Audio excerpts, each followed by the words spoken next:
KaraokeBooks. A Connecticut Yankee in King Arthur's Court. Written by Mark Twain. Audiobook. Chapter 14. Defend thee, Lord.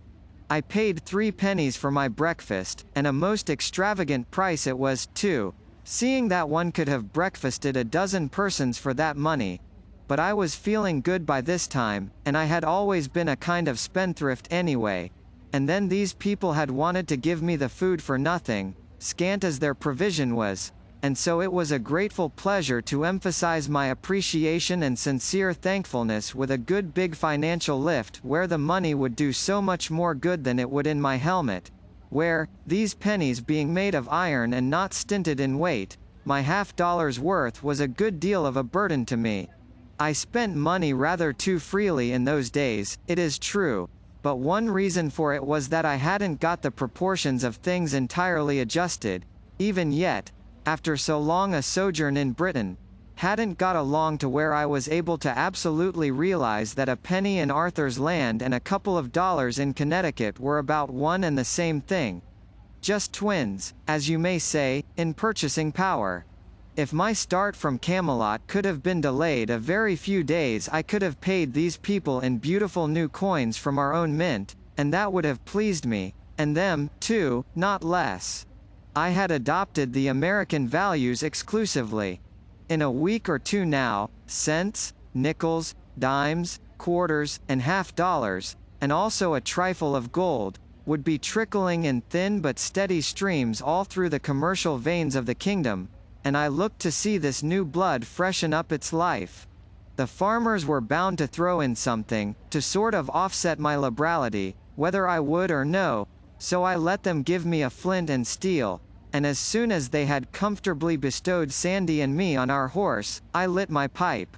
When the first blast of smoke shot out through the bars of my helmet, all those people broke for the woods, and Sandy went over backwards and struck the ground with a dull thud.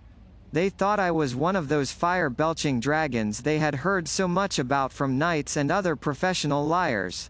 I had infinite trouble to persuade those people to venture back within explaining distance. Then I told them that this was only a bit of enchantment which would work harm to none but my enemies. And I promised, with my hand on my heart, that if all who felt no enmity toward me would come forward and pass before me, they should see that only those who remained behind would be struck dead. The procession moved with a good deal of promptness. There were no casualties to report, for nobody had curiosity enough to remain behind to see what would happen. I lost some time, now, for these big children, their fears gone, became so ravished with wonder over my awe-compelling fireworks that I had to stay there and smoke a couple of pipes out before they would let me go. Still, the delay was not wholly unproductive, for it took all that time to get Sandy thoroughly wonted to the new thing, she being so close to it, you know. It plugged up her conversation mill, too, for a considerable while, and that was a gain. But above all other benefits accruing, I had learned something. I was ready for any giant or any ogre that might come along, now. We tarried with a holy hermit, that night, and my opportunity came about the middle of the next afternoon. We were crossing a vast meadow by way of short cut, and I was musing absently, hearing nothing, seeing nothing, when Sandy suddenly interrupted a remark which she had begun that morning, with the cry, "Defend thee, Lord! Peril of life is toward!" And she slipped down from the horse and ran a little way and stood. I looked up and saw, far off in the shade of a tree, 6 armed knights and their squires, and straightway there was bustle among them and tightening of saddle girths for the mount. My pipe was ready and would have been lit, if I had not been lost in thinking about how to banish oppression from this land and restore to all its people their stolen rights and manhood without disobliging anybody. I lit up at once, and by the time I had got a good head of reserved steam on, here they came. All together, too, none of those chivalrous magnanimities which one reads so much about, one courtly rascal at a time, and the rest standing by to see fair play. No, they came in a body, they came with a whir and a rush, they came like a volley from a battery, came with heads low down, plumes streaming out behind, lances advanced at a level. It was a handsome sight, a beautiful sight, for a man up a tree. I laid my lance in rest and waited, with my heart beating, till the iron wave was just ready to break over me, then spouted a column of white smoke through the bars of my helmet. You should have seen the wave go to pieces and scatter. This was a finer sight than the other one. But these people stopped, 200 or 300 yards away, and this troubled me. My satisfaction collapsed, and fear came. I judged I was a lost man. But Sandy was radiant, and was going to be eloquent, but I stopped her, and told her my magic had miscarried, somehow or other, and she must mount, with all dispatch, and we must ride for life. No, she wouldn't. She said that my enchantment had disabled those knights. They were not riding on, because they couldn't.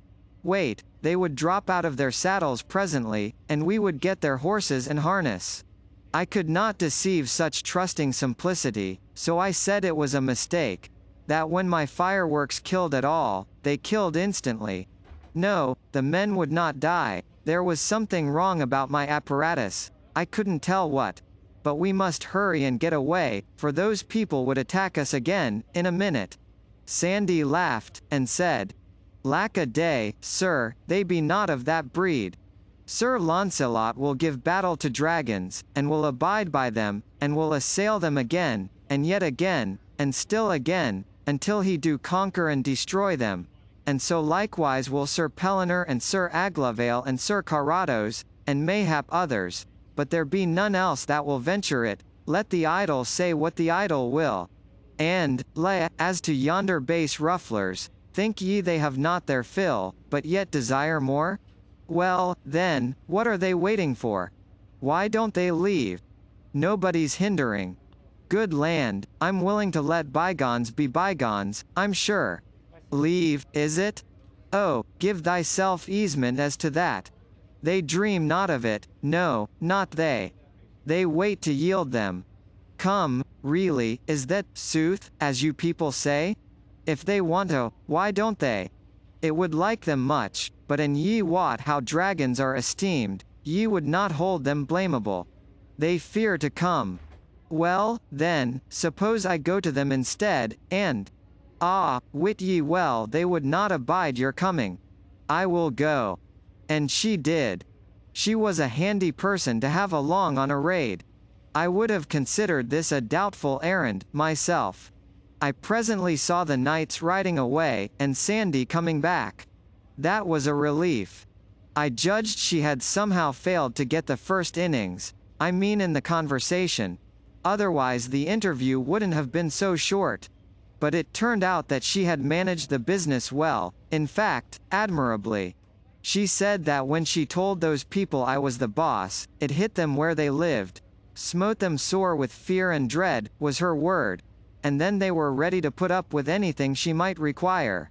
So she swore them to appear at Arthur's court within 2 days and yield them, with horse and harness, and be my knights henceforth, and subject to my command. How much better she managed that thing than I should have done it myself. She was a daisy. KaraokeBooks.